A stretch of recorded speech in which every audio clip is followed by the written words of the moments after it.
Kita kalau Ramadan begini, Allahumma innaka afuwun karim tuhibbul afwa, baru bakas fa'fu anna. Jadi ada aturannya. Meskipun ilmu ini agak jelimet, tapi bagi ahlinya ini ma'ruf. Kalau sama nggak paham berarti nggak ahlinya. Jadi ilmu ini agak jelimet, tapi ma'ruf. Nah, sehingga Rasulullah, kalau kita meyakini syafaat Rasulullah SAW, itu cara berpikir harus kita balik. Misalnya begini. Wong Islam nakale ngono, penggaweane maksiat kok disafaati Kanjeng Nabi kurang penggawean. Caranya berpikir jangan gitu. Kalau gitu kayak mari mangkal, wong nakale ngono kok untuk syafaati Kanjeng. Tapi cara berpikir gini, syafaatu Rasulillah itu wasi'ah, luas sekali. Syafaatu Rasulillah ghairu munhasirah, tidak terbatas. Syafaatu Rasulillah itu lebih sakti ketimbang dosanya umatnya. Semua ulama dulu kalau nyifati Allah juga gitu. Allahumma misalnya maghfiratuka awsa'u min dzunubina. Ya, yang misalnya yang pakai mutakalim ya Allahumma maghfiratuka awsa'u min dzunubi wa rahmatuka arja inti min amali. Jadi jangan kitanya dulu. Kalau kitanya dulu kan nyifati kita dosa banyak. Itu sama ndak usah ngaku sudah tahu semua. Tapi nyifati pertamanya apa? Allahumma maghfiratuka awsa'u min dzunubi wa rahmatuka arja inti min. Sehingga dari nyifati maghfiratullah yang wasi'ah, yang tidak terbatas, kemudian kita sah mengatakan bahwa ahlul maksiat pun mungkin atau berhak dapat ampunan. Sama syafaatu Rasulillah itu ghairu munhasirah, syafaatu Rasulillah itu wasi'ah, sehingga sahlah riwayat syafaati li ahlil kabair min ummah. Itu bukan menyangkut melegalkan kabirah, bukan menyangkut mengesahkan orang Islam dosa besar, karena nanti dapat syafaatnya Rasul. Cara berpikir jangan gitu. Nanti kamu mentasjek, memberanikan orang melakukan maksiat berdasar iktimat syafaati Rasulullah. Itu jangan gitu, cara berpikir dibalik apa? Syafaatu Rasulullah awsa'u wa awsa'. Sangat lu. Sehingga saking luasnya sampai yang tukang maksiat saja kebagian. Sama rahmatnya Allah Ta'ala itu wasi'ah. Rizkinya Allah ya wasik, sampai wong nganggur ya iso mangan ngono. Nah begitu juga rahmati Allah Ta'ala itu wasi'ah, sampai wong sing sumpah utange akeh ya iso guyu ngono. Lah itu. Tapi kalau dibalik, misalnya saya diprotes kiai, saya pernah juga diprotes, Gus umat kok mbok latih guyu, padahal mereka maksiate akeh, utange akeh gini-gini. Karena kamu menyifati orangnya. Kalau menyifati orang ini sampean guyu haram. Utang jatuh tempo, sampean gak mikir dosa ndak? Dosa. Jadi kiai muridnya goblok kok kiai ini kurang tahajud itu dosa. Jadi kiai kok muridnya goblok tenang wae. Sementing untuk soanan, gua amatir ya gitu. Mestinya cara berpikir dibalik. Rahmatullah wasi'ah. Rizkuhu ya wasa', fadluhu wasa', sampai wong sumpek wae iso guyu. Sehingga kita ini sudah objek. Kita ini tidak subjek, di alam raya ini kita tidak subjek tapi apa? Objek. Makanya saya berkali-kali mengatakan, mbok kayak apa sumpeknya kita, tetap wong iso guyu. Karena apa? Allah mensifati dirinya wa annahu wa adhaka wa abka. Allah itu adhaka, zat yang memberi orang iso guyu, wa abka lan zat sing maring wong iso nangis. Karena sifatnya Allah Ta'ala pasti nafidah, sifatnya Allah Ta'ala pasti terjadi. Dan kita objek. Maka wong sumpah utange akeh, bojo ora percaya, tangga ora percaya, nak guyu banter-banter. Karena Allah itu adhaka, zat sing maringi guyu. Wa abka, sudah presiden, sudah gubernur, sudah menteri. Nah Allah kepingin nangis, no yo nangis. Coba ngeluhnya apa kalau misalnya jenengan seorang mantan presiden atau mantan gubernur, kadang anak calonan RT menang bunda. Ngeluhnya apa orang alim, misalnya alim alama, anaknya mau jadi jurumiyah reiso, susah. Kaya raya anaknya jadi pasien, susah. Allah punya cara untuk abegah, untuk bikin orang nangis. Nah karena kita ini objek, pasti sesumpuk apapun orang yang bisa tertawa, ya bisa nangis. Makanya banyak ulama yang nggak terlalu serius mikir agama ini, bukan karena dablek, enggak, karena Allah mensifati dirinya Al-Hadi, yang memberi petunjuk. Kita nggak ditunggoni Kanjeng Nabi, nggak ditunggoni Wali Songo, nggak ditunggoni para Alawin yang dulu, nggak ditunggoni Habib-Habib yang kayak Said Abdul Al-Haddad. Tapi karena Allah itu Al-Hadi, yang memberi petunjuk, dan sifatnya Allah Ta'ala la bida wa ya antakuna nafidah. Sifatnya Allah pasti nafidah. Amerika kayak apa liberalnya, sekarang trennya juga banyak yang masuk Islam. Kampung-kampung pedalaman nggak ada kiainya, cukup mudin. Kadang yang membawa agama itu orang yang ke situ mau nyari kayu. Orang yang di pedalaman Kalimantan, Sulawesi itu pertama itu nyari kayu, tapi bawaan hidayat, lama-lama bikin masjid. Saya pernah di Korea, ke sana orang nyari uang, niatnya juga nyari uang, tapi akhirnya tersiksa kalau enggak bikin masjid. Karena apa? Karena Allah itu Al-Hadi, dat yang memberi petunjuk. Maka kamu tidak usah khawatir, agama ini pasti jalan ila yaumil qiyamah. Karena Allah Al-Hadi. Sama, mbok kamu umat mbok weden-wedeni kowe iku amalan ora mesti ditampa. Nek ora ditampa mlebu neraka. Ngono mulai ngaji ya tenang ae. Tenang, santai. Bahkan kadang bilang gini, Pak Yai tadi gak bener, masa ngecap orang mlebu neraka. Kita yang masyarakat aja gak tahu pintunya, Pak kayaknya tahu pintunya. Karena orang itu punya cara. Loh ya betul. Orang Bedui itu kalau ngaji sama Nabi itu lebih unik timbang yang soleh, timbang yang pinter. Sehingga banyak ilmu itu ditemukan dari orang Bedui. Karena cara berpikir itu aneh. Kalau orang soleh, orang waras kan berpikirnya ada aneh, standar. Jadi orang Bedui itu aneh. Pernah suatu saat Rasulullah itu khutbah cerita kiamat. Wah, dasarnya kiamat kayak apa? Semua orang diam nangis semua. Orang Bedui enggak, lebih cerdas. Ini Nabi itu aneh. Cerita kiamat kalau ada tanggalnya ini gimana? Orang nangis semua karena dasarnya kiamat kayak gitu. Bumi dihancurkan wus. Kan terus nangis dewi-dewi. Ya ono sing nangis pabrik banyune macam-macam ya. Ini kalau kiamat gimana di perjalanan air kemasan saya kan orang mikir dewe-dewe gitu. Tapi ini enggak. Orang Bedui cara berpikir tuh enggak. Malah ya Rasulullah mata saat. Engkau itu cerita kiamat tapi enggak jelas tanggalnya. Kalau cerita kiamat ya harus jelas dong kapannya. Jadi unik. Jadi cara berpikir sahabat kaget semua loh. Kaget. Karena gak kepikiran. Nabi A'radu itu mengabaikan.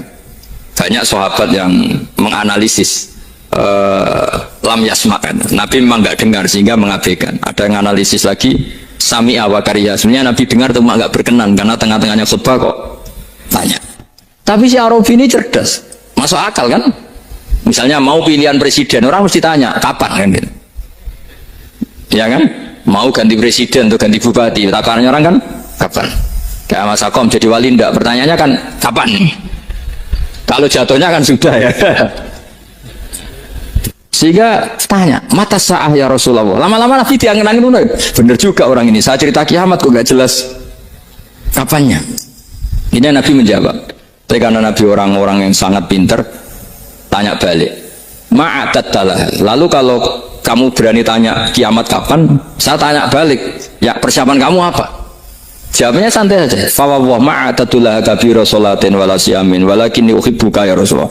Saya nggak menyediakan apa-apa, sholat saya biasa aja, maksudnya standar. Ya kira-kira 5 waktu pas. Ya jenis saya lah kira-kira gitu. Wala kabira siyamin, dan saya puasa ya standar saja pas. Walakinni uhibbuka ya Rasulullah. Tetapi saya mencintai engkau ya Rasulullah. Jawabannya Nabi apa? Almar'u ma'aman ahabba. Sebagian riwayat anta ma'aman ahabba. Jadi hadis itu populer tuh barokahnya wong desa. Andai kan dia punya etika maka sowan dulu tanya 4 mata. Itu jadi hadis ahadi. Tapi barokahnya dia selonong di depan umum. Zaman Nabi khutbah itu jadi hadis mutawatir. Jadi kadang barang baik itu barokahnya orang yang enggak baik. Maksudnya suul adab. Tanya gitu kan suul. Tapi itu barokah. Akhirnya hadis itu mutawatir karena didengar ribuan sahabat yang mendengarkan khutbahnya Rasulullah. Tapi kalau hadis itu satu-satu kan khassani bidzalika Rasulullah, khassani bidzalika Rasul, itu nanti jadi hadis ahadi yang kualitasnya jauh di bawah hadis mutawatir. Jadi barokahnya orang suul adab ada. Karena Allah yang mendesain ini. Akhirnya kata sahabat, kata Anas bin Malik, mereka itu mantelnya bukan main sama Arabi tadi karena tanya nggak sopan sama Rasulullah. Tapi setelah Nabi jawab almar'u ma'aman habba fama farihu bisyai'in farahum bidzalika badal. Mereka tidak pernah senang dengan hadisnya Nabi sesenang riwayat almar'u ma'aman habba. Barokahnya Arabi. Makanya saya sebagai kiai ini Bedui saya tak pertahankan ila yaumil qiyamah. Karena umat ini pernah terbarokai oleh orang apa? Bedui. Subal barokai suladab tadi. Jadi mohon ini supaya majelis ini kan majlisul itorti Rasulullah, coba terlatihlah mengatakan Allah itu subjek, Allah itu al-fa'ilul mukhtar, Allah itu al-fa'ilul mukhtar, Allah itu yang menentukan alam ini. Dan Allah mensifati dirinya wa annahu wa adhaka wa abka. Allah itu zat yang memberi orang itu bisa tertawa, dan Allah juga yang memberikan orang itu bisa menangis. Mau kayak apa kamu neror umat, wah, amal nggak mesti diterima gini-gini. Ternyata ning majelis nangis sih, mulai ya kadang guyu-guyune ngenyak tenang nih. Daripada apa ya, agak-agak merodok orang yang dohirnya beda dengan batinnya, nggak perlu distatuskan seperti itu. Ya sudah biasa saja. Jadi, nah, fi muqaddimihim, imam besar dalam manhaj ini namanya Abul Hasan apa? Asyadzili. Abul Hasan Asyadzili itu kalau ada orang tanya gini, Beb saya ini susah, sholat saya tidak mesti diterima Allah gini-gini, marah. Nggak usah. Kafa bika jazaan an radiyaka laka ahlan. Sudah kamu ditakdir pernah sujud itu sudah keren. Saya itu andaikan dapat kabar dari malaikat bahwa sholat kamu tidak diterima, saya tidak susah. Bukan karena sombong. Pernah ditakdir sholat sujud ning Allah itu keren. Kayak apa malunya kita ketemu Allah kemudian kita di bumi tidak pernah sujud. Makanya cara Abul Hasan Asyadzili kowe ora usah mikir sholat itu ditampa taro, ora usah mikir. Kowe ditakdir tahu sujud itu hebat. Kafa bika jazaan an radiyaka laka ahlan. Cukup kamu mendapat balasan dari Allah, kamu pernah ditakdir sujud. Gak perlu ngaji alim alama, segowo sawi ngalor kidul jalalain keren. Paling gak malaikat pernah melihat kamu, gue tak kitab kudi. Gak penting paham kamu nih, karena isra bakat paham teman. Jadi Abul Hasan Asyadzili adalah orang yang, dan itu Al Hasani ya, dan itu Al Hasan. Makanya macam-macam kita yang Al Husaini sudah kita punya fakih muqaddam, punya banyak. Di Al Hasani yang paling populer diantaranya adalah Abul Hasan Asyadzili. Beliau tuh kalau ngendikan sesuatu itu positif terus. Termasuk itu ketika ada orang resah sholat saya diterima ndak, kata beliau wis kowe sing sempurna ditetir tahu sujud. Saya itu sebetulnya kadang-kadang yang miris, sholatku tompo ta ora, tapi saya sangat sadili, sangat sadili. Saya nggak pernah berdoa ya Allah ibadah kami jenengan terima ndak, karena takut kalau doa gitu keterusan itu terus ditompo ora ya, akhirnya keterusan gitu, akhirnya ngenes. Masa orang pernah sujud ngenes? Lama-lama gini setan masuk, apa artinya saya sujud ternyata gak diterima. Lu wong kawula kok iskal tentang pernah sujud. Itu kan ibarat gini, kamu ngasih uang sama orang tua kamu, misalnya Habib Soleh ngasih uang Habib Ali, terus apa artinya tak kasih, kemudian beliau tidak terima kasih, itu kan lucu. Terima kasih tidak terima kasih, seorang anak ngasih orang tua itu keren. Makanya saya bangga dengan Habib Soleh ketika beliau mengumrohkan Habib Ali, sudah mendaftarkan haji Habib Ali. Gak usah mikir diterima apa enggak. Wes keren, itu sudah perilaku yang keren, yang hebat. Makanya saya sering tuh pada orang mau cerai tanya saya, Gus saya ini cerai gak, istri saya kurang ajar gini. Gak usah. Wah bojo kula judes. Uang di bojo itu keren. Paling gak kowe ra darani jomblo.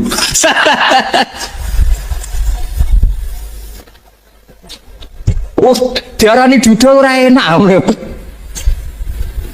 Wes luwe sabar ndi diarani duda mek diarani bojo judes. Enak bojo judes cek gagah. Di bojo lah. Oh, provokator itu. Jadi kafabi jazaan an radiyaka laka alam, sudah ditakdir pernah sujud itu sudah keren. Dulu ulama ala hadan nampak. Ulama dulu cara berpikir seperti itu. Makanya ulama dulu kalau nafsiri wasjud waqtarib sudah pernah sujud. Di Quran enggak pernah ada ayat wasjud lan sujudo sira ingkana kada wa kada ing kunta mutayakinan dikabuli sujudi. Kan ada sujud ya sujud saja, enggak usah mikir makbul apa enggak makbul. Sudah kalau sujud pasti waqtarib.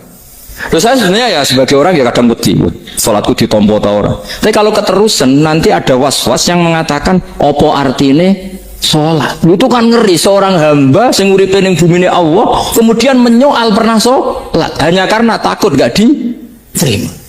Itu kan gede banget. Tapi monggo lah kita cerita-cerita Islam, cerita-cerita beragama yang rileks.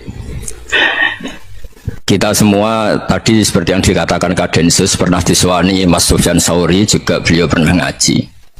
Sebetulnya dalam banyak hal-hal yang keseharian itu lebih prinsip ketimbang ide kita tentang hal-hal besar. Saya beri contoh, Allah itu Tuhan yang maha kuasa, yang menguasai alam raya ini.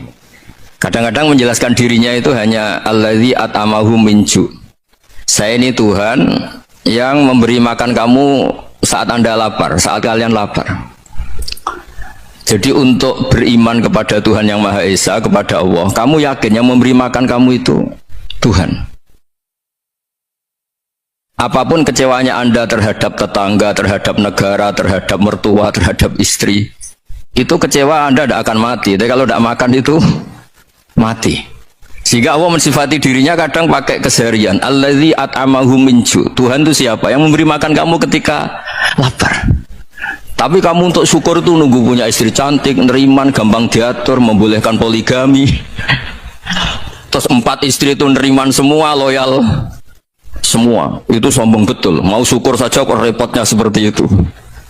Jadi mau syukur ya ada makanan dimakan. Itu kalau ngantuk ya tidur. Ayatnya wa min ayatihi manamukum billaili wan nahar. Maksud ayat Allah itu tidur. Nah, keangkuhan-keangkuhan ini yang menjadikan kita itu jadi repot hidup. Wong untuk syukur kok nunggu tadi. Mertua baik, tetangga baik, istri baik. Apa saja di sekelilingnya harus baik. Nah, keinginan berlebihan ini menjadikan kita lupa ada hal-hal yang paling kita butuhkan, yaitu oksigen. Kita boleh nempat di buminya Allah. Alladzi ja'ala lakumul ardo firasya. Bumi kamu tempati enak. Coba kalau gempa. Apa artinya istri 4 cantik semua kalau pas digoyang apa? Gempa. Apa artinya kamu jabat? Entah apa saja jabatannya. Kalau bumi likuifaksi, habis kamu. Kiai meskipun dai kondang umatnya jutaan, kalau likuifaksi di panggung hancur. Tapi nikmat-nikmat yang disebut Allah seperti ini kita kaji keseharian. Alladzi ja'ala lakumul ardo mahda. Allah itu yang menjadikan bumi dalulan, yang mudah diinjak. Famshu fi mana biya, silahkan pak jalan-jalan. Jadi saya termasuk benar-benar kiai Jawa. Kalau kerennya kiai Nusantara atau kiai Indonesia lah. Diajari bapak saya Kiai Haji Nur Salim, diajari Mbah Maimun. Itu Islam itu keseharian. Karena ketika Anda memilih hal-hal yang serius, itu tujuan utamanya nyari ridhonya Allah, dan ridhonya Allah bisa kamu dapatkan sesuatu yang pasti benar. Misalnya dalam sebuah hadis Sahih Muslim disebutkan, innallaha la yardo anil abdi idza akalal akla fayahmadahu 'alaiha aw yashraba syarba fayahmadahu 'alaiha. Itu redaksinya inna itu sesungguhnya, la yardo juga pakai lam taukid, juga maknanya sesungguhnya. Sungguh-sungguh Allah sangat ridho ketika seorang hamba itu makan ketika sesuap nasi dia muji Allah, ketika minum seteguk nasi dia muji Allah. Itu kalau orang diridhoni Allah itu wali betul. Itu untuk jadi wali itu gampang. Kamu makan ridho, kamu nginjak buminya Allah ridho, seneng, kamu hidup keseharian aman, seneng.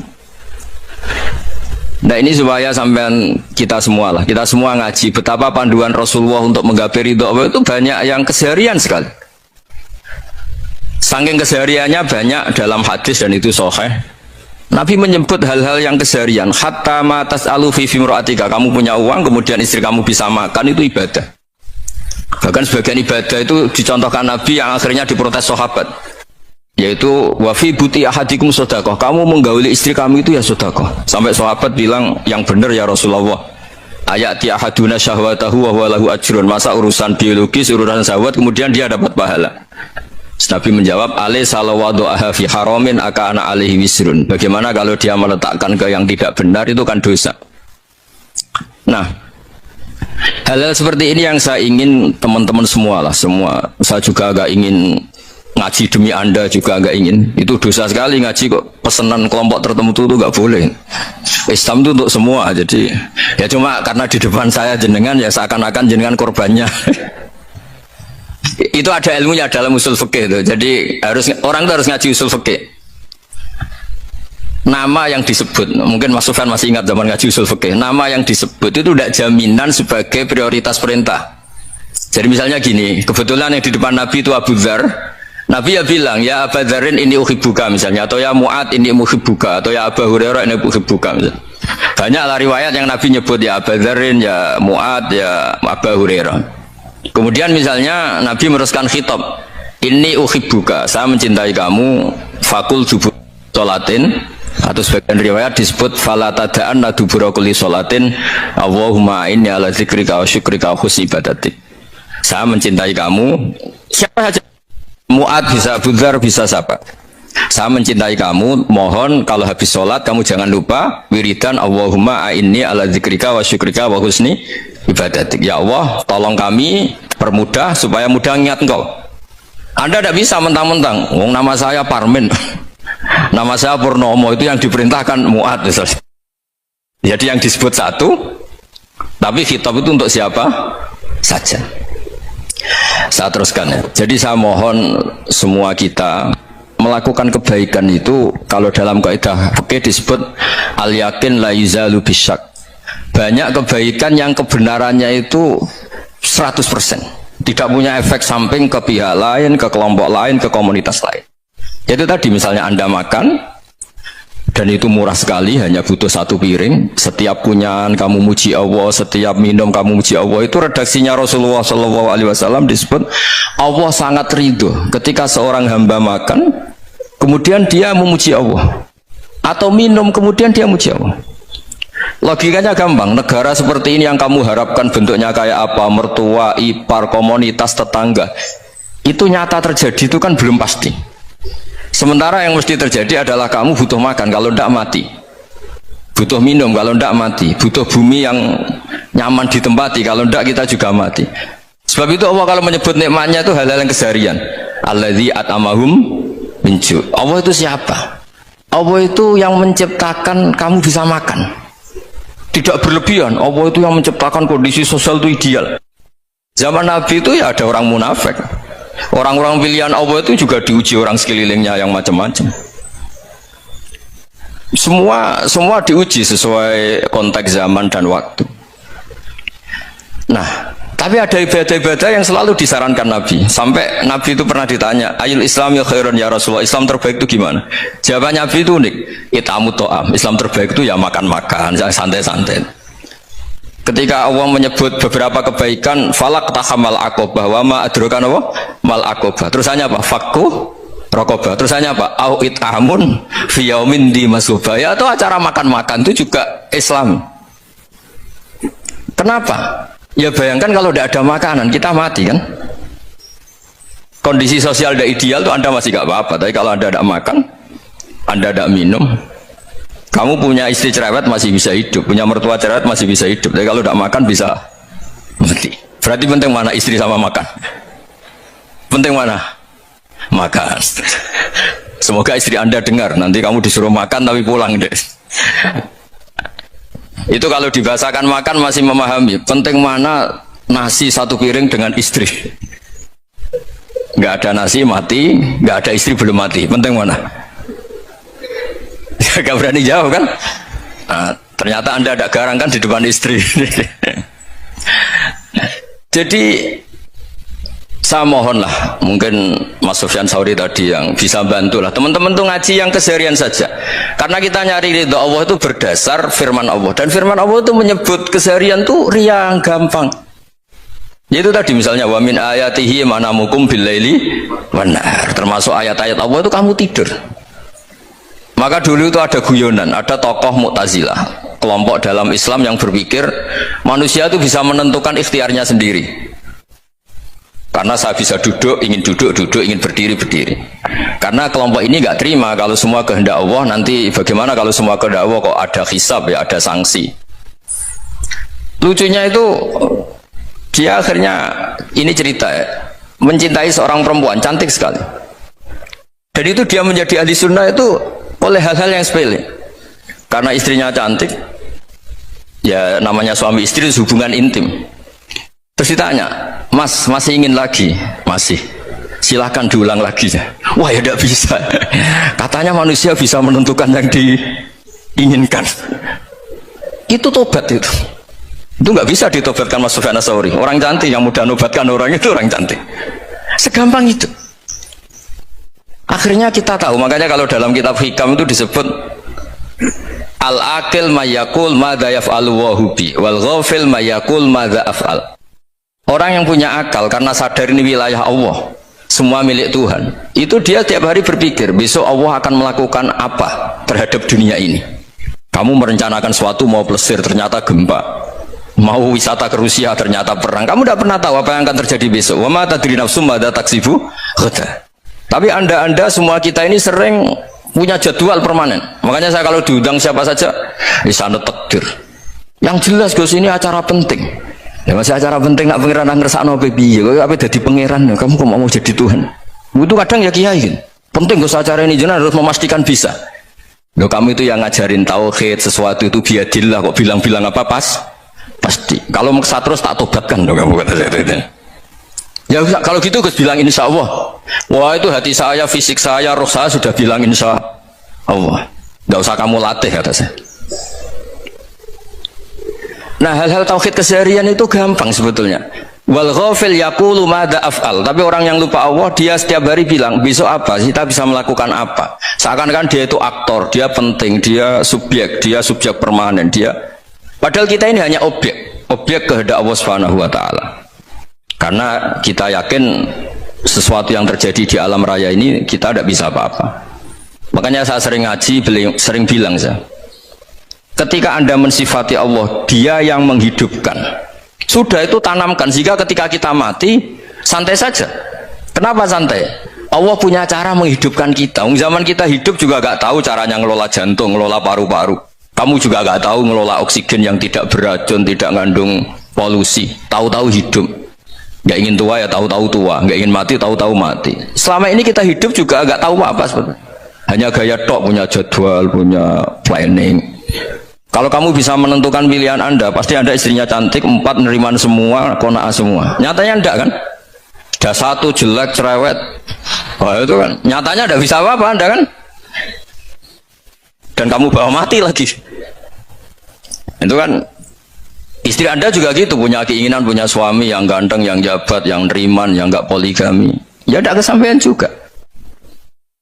Kalau kita ngitung tingkat kegagalan kita itu gagal terus.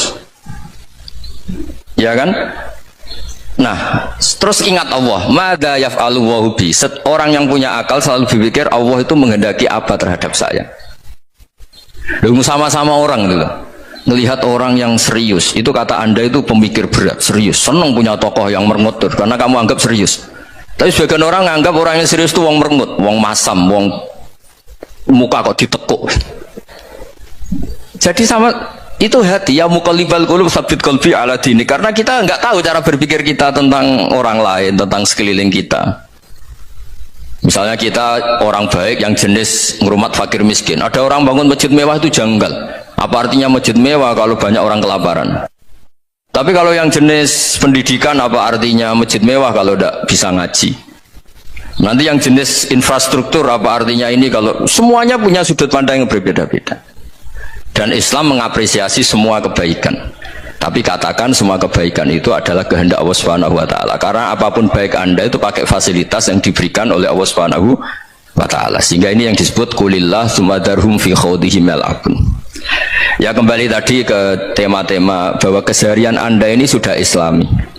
Saat Anda tidak bisa melakukan apa saja. Saya sering ada jenazah, biasanya kalau tetangga meninggal saya sering disuruh ngelepas. Saya bilang orang ini baik karena sering lamun di rumah, sering nganggur di rumah. Ditanya sama anaknya, kenapa Gus nganggur baik? Ya kalau dia nganggur artinya juga gak berbuat sesuatu yang maksiat kan? Ya kan, orang nganggur di rumahnya ya tidak bunuh orang, tidak maling, tidak korupsi, ya namanya nganggur di rumah. Lah cuma istri cara pandang nganggur gak menghasilkan uang itu, tapi juga gak menghasilkan kriminal kan? Jadi sebenarnya Islam itu makanya kalau sampai ngaji usul fikih itu ada kitab usul fikih namanya Lubul Usul, itu terkenal sekali di pesantren itu. Itu kalau ngapresiasi keseharian itu luar biasa. Izma min mubakhin illa wa yatahaqququ bihi tarku haramimma. Karena keseharian yang mubah saat Anda lakukan itu ada kehebatan yang luar biasa, yaitu meninggalkan haram. Makanya dulu banyak orang-orang alim ketemu temannya itu guyon sampai semalaman. Itu biasanya yang semangat Islam itu kiai kok udah tahajud, kiai kok udah witir. Orang yang sedang mapan uangnya banyak, malam itu udah kelayaban itu sudah luar biasa. Melawan nafsu supaya tidak maksiat itu sudah luar biasa. Supaya lupa guyon sama temannya semalaman sampai subuh. Gejolak-gejolokan ngenang zaman miskin, zaman kuliah gak jelas, zaman apa. Melihatnya jangan tarkut tahajud. Seperti ini meninggalkan tahajud, tapi meninggalkannya ini talkul muharramat. Jadi kayak apa hebatnya? Sehingga Imam Ghazali punya riwayat yang agak unik. Hatta takuna ibadatu akhiri hadil ummah iku an-naum. Sehingga suatu saat ibadah terbaik umat ini itu tidur. Itu kan riwayat kontroversi. Ketika Imam Ghazali ditanya, kenapa iya? Kenapa kamu mulai keluar dari rumah itu sudah banyak maksiat, melihat perempuan yang enggak mahram, melihat fenomena. Tapi kalau kamu tidur itu enggak melihat apa-apa. Tapi juga kamu jangan nganggap tidur itu ibadah betul. Saatnya melakukan fardhu ain malah masih tidur. Tapi itu sudut pandang yang menjadikan kita Islam itu gampang. Jadi saat Anda tidak bisa aktivitas apa-apa, misalnya ada beberapa orang yang lumpuh.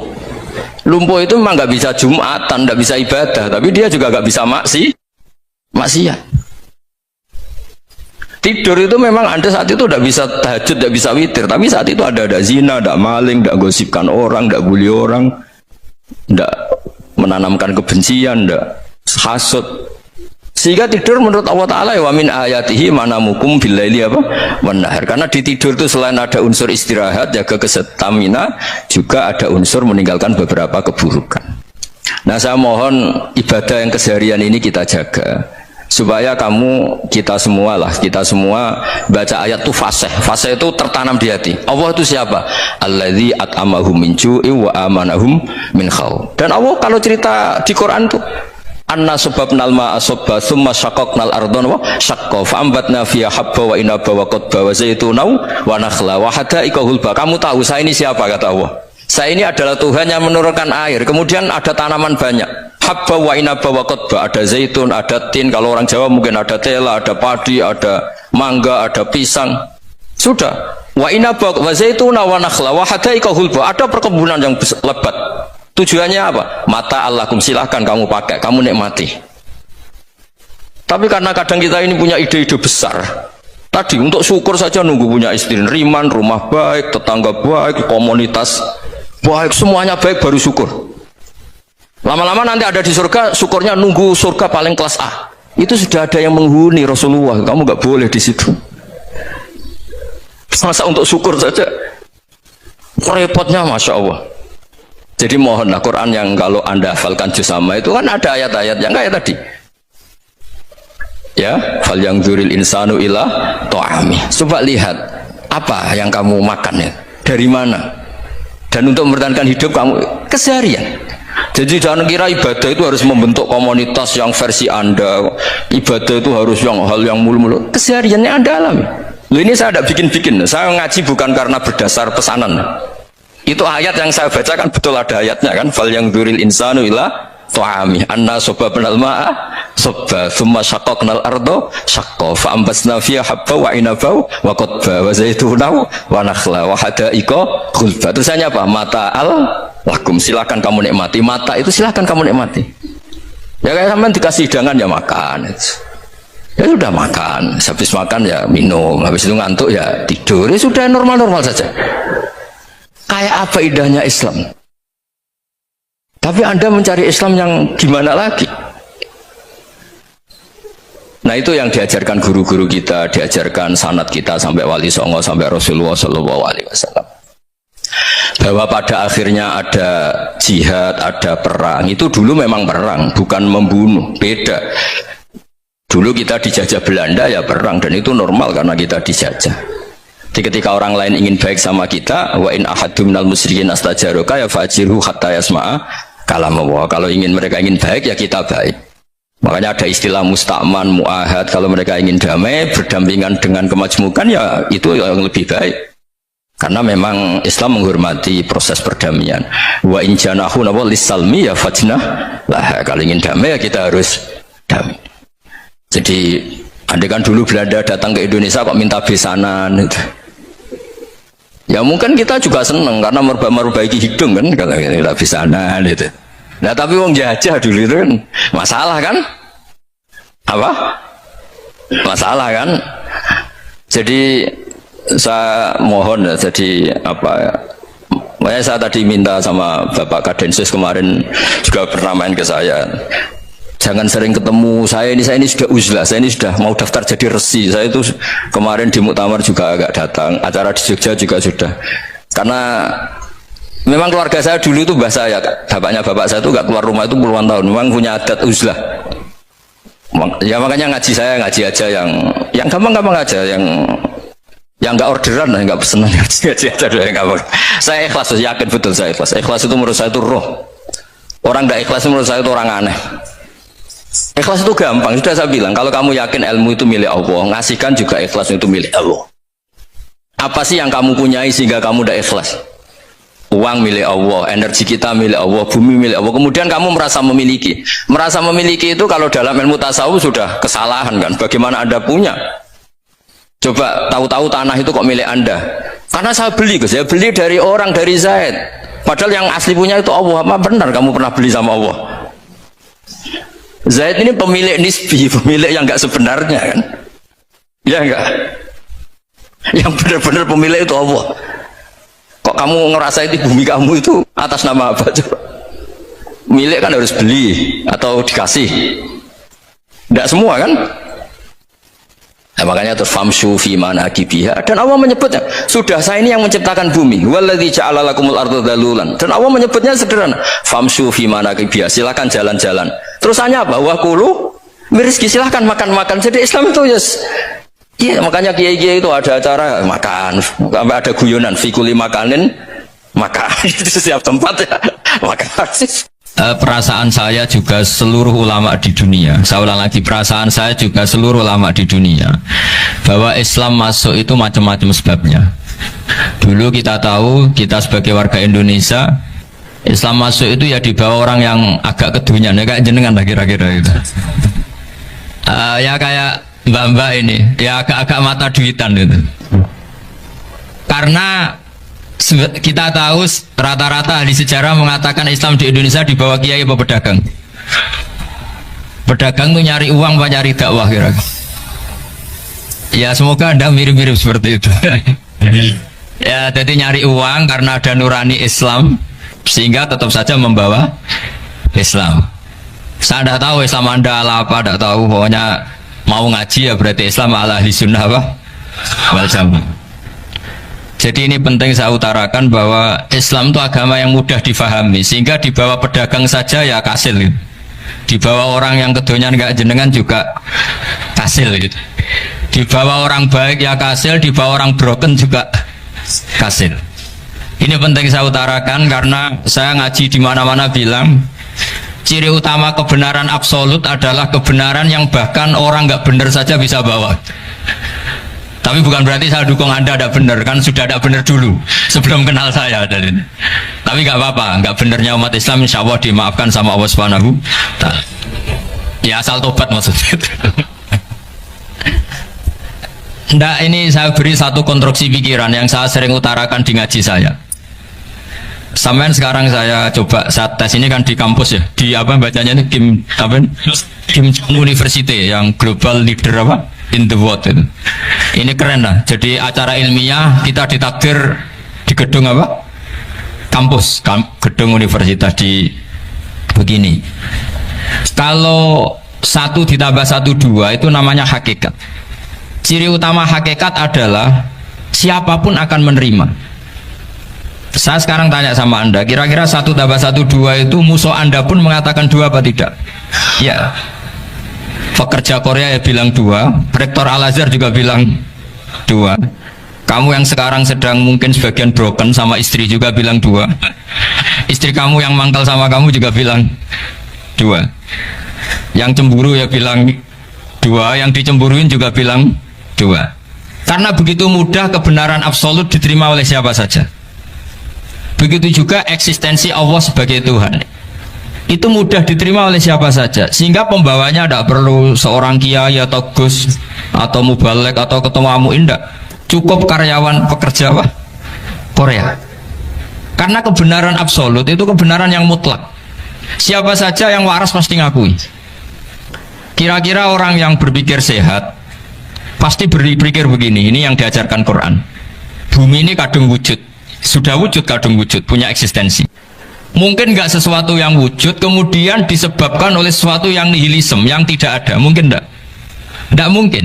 Yang namanya penyebab itu harus sesuatu yang wujud.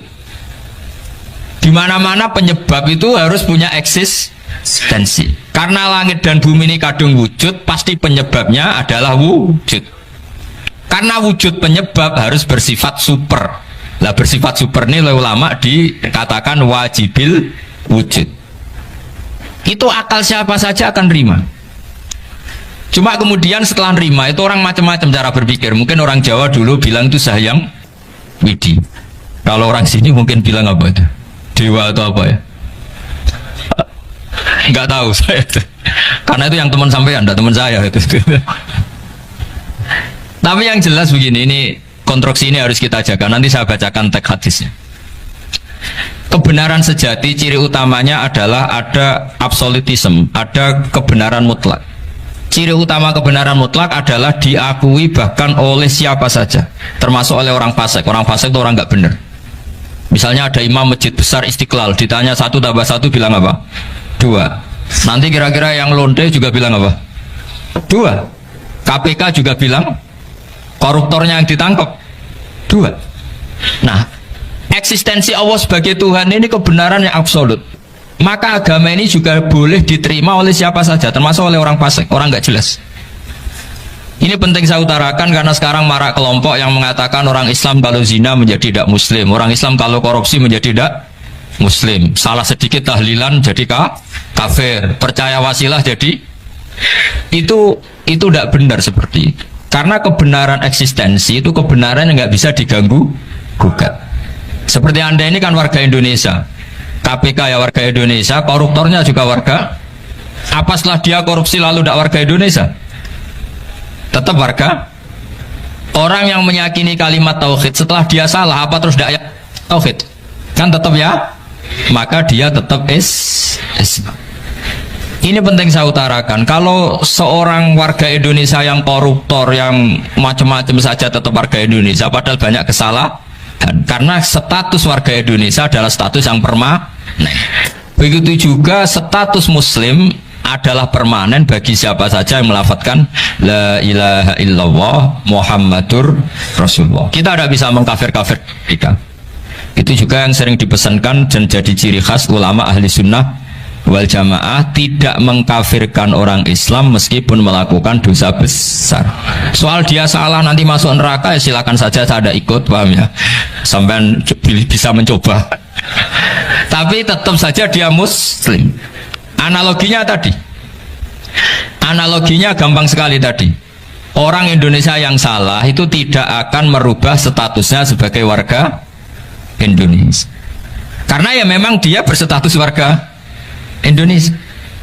Orang Islam yang sudah melafadzkan syahadat maka menjadi muslim. Saya di mana-mana berkampanye, berfatwa. Orang kafir yang 70 tahun kafir sekali melafadzkan kalimat tauhid itu menjadi muslim apa tetap kafir? Muslim. Masa kita yang Islam terus yang kalimat tahlil la ilaha illallah kemudian menjadi kafir karena kalimat itu? Itu faham aneh apa aneh? Wong yang kafir saja menjadi muslim karena kalimat tauhid, yang Islam menjadi kafir juga karena kalimat. Ini ngajak apa-apaan? Ya ngajak goblok-goblokan kira-kira kan gitu. Ini penting saya utarakan karena ini penting.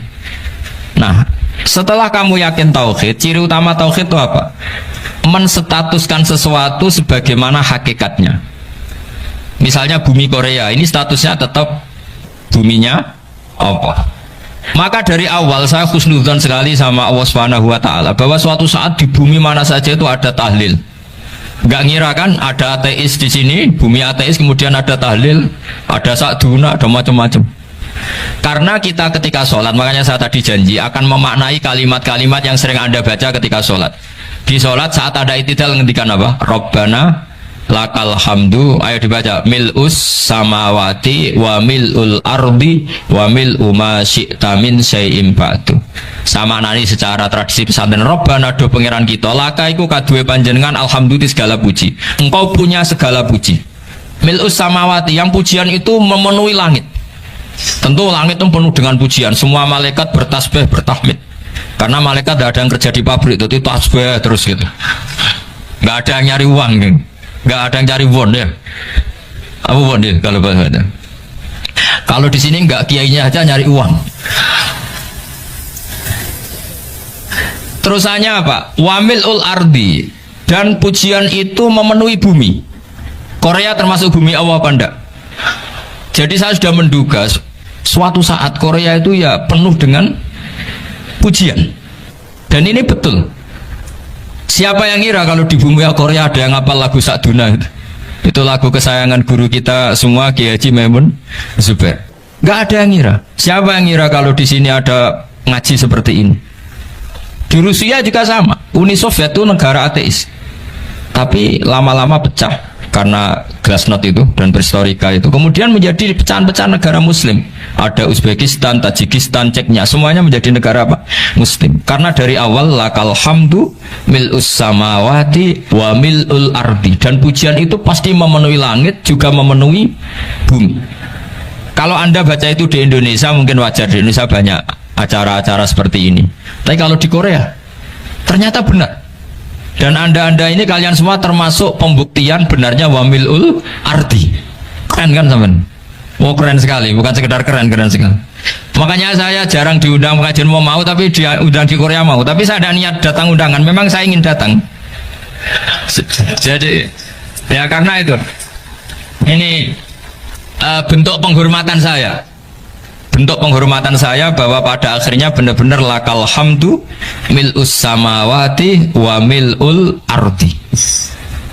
Jadi Anda tidak perlu pesimis, dulu Indonesia juga seperti itu.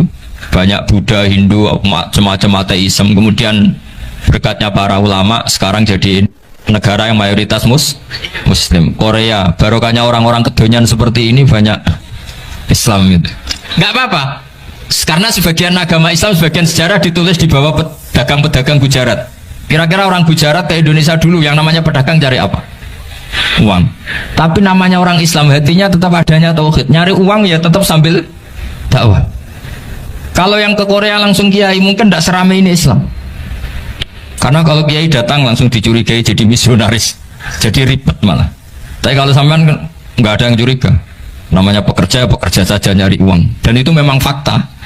Cuma kadang ya sadar terus ya bagus lah seperti itu. Nggak apa-apa. Maksud saya ini saya memberi support, memberi tasya bahwa Allah itu luar biasa. Jadi kalau ingin menyebarkan agamanya macam-macam. Kadang kiai tidak bisa mengislamkan orang, itu anak-anak mahasiswa pacaran itu banyak yang pacarnya itu masuk Islam. Tapi sampean jangan bilang pacaran halal, ya tidak pernah halal. Tapi Allah kalau menghendaki memberi hidayah itu jalannya macam-macam. Ada yang lewat kerja, coba yang bayangkan ada tahlilan di Korea itu semua kiai tidak pernah bayangkan. Tapi setelah banyak pekerja di sini, kemudian mereka insaf atau sedang insaf, tidak tahu ini. Sampai kapan insafnya juga tidak tahu. Tapi yang jelas ini hebat, ini apa? Hebat. Tahu-tahu ya seperti ini.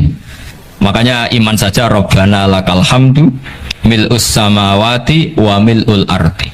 Masih ditambahi wa mil'u ma syi'ta min syai'im ba'du. Karena Allah itu zat yang tidak terperikan, zat yang tidak terbatasi. Maka pujian di langit dan bumi ini masih kurang. Masih ada apa saja yang nanti akan dipenuhi oleh pujian kepada Allah Subhanahu wa ta'ala. Wa mil'u ma syi'ta min syai'im ba'du. Dan pujian kepada Engkau ya Allah akan memenuhi semua ruangan yang Engkau kehendaki. Mungkin suatu saat negara-negara yang sekarang yang paling minim Islam itu di Amerika Selatan, kayak di Argentina dan sebagainya, itu nanti suatu saat nanti suatu saat juga penuh dengan pujian karena tetap Rabbana lakal hamdu mil'us samawati wa mil'ul ardi wa mil'u ma syi'ta min syai'in ba'd.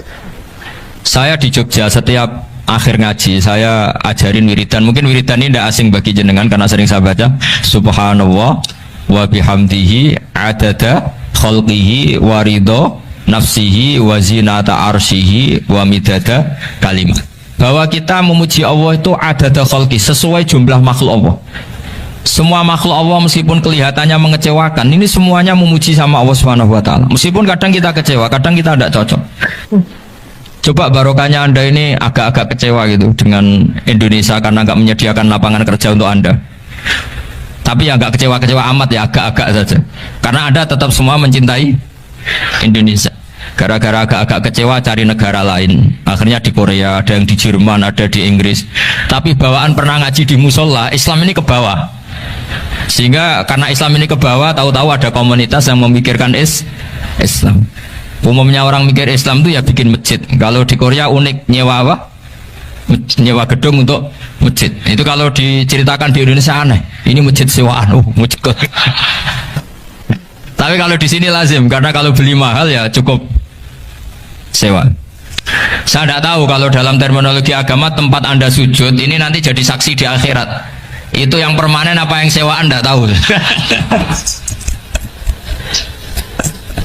Jadi nanti bumi ini tanya, ya saya ya Allah pernah dipakai sujud, tapi setelah 1 tahun nggak kuat menambah lagi. Makanya saya dukung tadi yang ada gerakan masjid apa. Sebenarnya permanen nggak permanen itu tetap bagus, tidak usah memaksakan. Yang jelas saya sudah ikut nyumbang lelang tadi, dan saya berharap uang itu benar-benar untuk masjid. Kalau untuk tamirnya juga nggak apa-apa, yang penting untuk menghidupi masjid. Saya juga termasuk kiai yang nggak suka kalau hukum itu terlalu fanatik. Misalnya uang ini untuk masjid, kemudian imamnya diterlantarkan karena alasannya ini untuk masjid. Imam kan tidak masjid. Nah ini kalau imamnya nggak diservis kemudian mutung terus pulang ke Indonesia, ini jadi masalah. Tapi saya juga agak suka kalau ada negara gitu. Betul-betul saya tidak suka yang imamnya itu terlalu diservis. Ini buruk sekali kan. Pernah ada anekdot, ini anekdot tapi nyata. Ada negara yang sangat sehat ya, Islamnya sangat sehat. Itu imamnya 1 bulan tuh digaji 70 juta. Kira-kira 70 juta dibagi 1 hari berapa? 5 sholat ya? 5 kali 30 berapa? Kira-kira saja 150. Berarti per sholat dapat berapa ya? Kira-kira kan biasa potong gaji kalau berapa kira-kira? Singkat cerita, si kiai dari luar negeri tadi cerita apa Indonesia? Kiainya miskin-miskin, datang ke masjid kan kadang pakai ontel, adzan sendiri, qomat sendiri, sholat sendiri kadang. Itu nasib orang-orang Sragen dan Salatiga sebagian. Itu yang lapor karena mereka itu. Kalau Rembang insya Allah enggak. Tapi ada semuanya Salatiga, sebagian begitu. Itu yang cerita kiainya, bukan ini bukan hoax. Memang kiainya cerita nasib kiai di Salatiga Gus katanya. Itu digojlok, tapi tetap sholat. Sehingga cerita orang tadi cerita, imamnya di sana naiknya Mercy, muadzinnya pakai BMW. Itu tetangga sebelah Indonesia banyak yang fasilitas imam seperti itu. Karena gajinya sampai 70 juta. Setelah dia cerita bangga karena negaranya mengapresiasi imam sholat, sama kayak Indonesia dia omongin gini, makanya kamu sholat terus takut potong gaji ya gitu. Itu kagetnya bukan main dia. Dikira itu satu sifat kelebihan negaranya, ternyata buruk sekali karena imam sholat karena takut potongan gaji. Akhirnya ke Indonesia bangga, alhamdulillah kita sholat tambah gaji dan tetap sholat. Keren mana yang digaji sama Anda? Ini yang di atas ini banyak calon imam. Tidak keren mana imam yang digaji sama Anda? Keren yang enggak. Tapi kalau pertanyaannya dibalik, keren mana jamaah yang peduli imamnya sama yang enggak peduli? Jadi jawabannya harus tetap seperti itu. Imamnya keren yang ikhlas, tapi jamaahnya keren yang peduli imamnya. Jelas ini ya fatwa saya ya. Gimana? Imamnya baik yang ikhlas, tapi jamaahnya baik yang peduli nasibnya. Tapi sekali imam dari awal gak ikhlas itu harus di PHK. Itu bahaya bagi agama kalau awalnya sudah ada ikhlas. Karena nanti setelah habis subuh terus dihitung. Wong setahu saya sholat terus kok kenapa gajinya tinggal segini? Ya, setahu saya sholat terus kok gajinya tinggal segini. Terus nanti takmirnya bilang kemarin duhur Pak Yai tidak ngimamin, kemarin asar tidak ngimamin. Terus dihitung. Bisa enggak agama akan berjalan seperti itu? Enggak kan? Ya makanya pertanyaannya tadi, suka atau punya imam ikhlas? Suka, tapi imamnya juga suka kalau jamaahnya peduli. Ini penting, jadi saya mensupport Anda, mensupport kalian semua bahwa agama ini akan diurus oleh Allah Subhanahu wa taala. Makanya Sayyidina Umar radhiyallahu anhu kalau disuruh mikir agama itu tidak mau. Tidak mau betul deh. Ketika Umar jadi khalifah itu puncak keemasan masa Islam. Semuanya stabil, semuanya hebat. Sampai Irak, Iran zaman itu Persia masih, semuanya Mesir, itu semuanya ikut Islam. Ketika Islam pada puncaknya, yang dikhawatirkan oleh masyarakat adalah begini. Lalu setelah Umar itu bagaimana? Islam setelah dipimpin orang yang tangguh, yang kuat, yang waroi, yang zuhud. Lalu setelah Umar itu gimana? Tapi Umar disuruh mikir gak mau. Sampai setiap Abdullah bin Umar jalan-jalan di kampung-kampung itu abahnya dianggap pecundang. Tahu sampean pecundang? Orang yang nggak tanggung jawab. Karena orang-orang bilang gini, ya Abdullah bin Umar, bagaimana pendapat Anda kalau ada penggembala kambing di tengah hutan atau di tengah padang rumput, kemudian dia ninggal gelanggang kambingnya, kamu anggap penggembala ini gimana? Oh itu penggembala yang dolim itu. Pasti kalau kambing ditinggal ya kacau.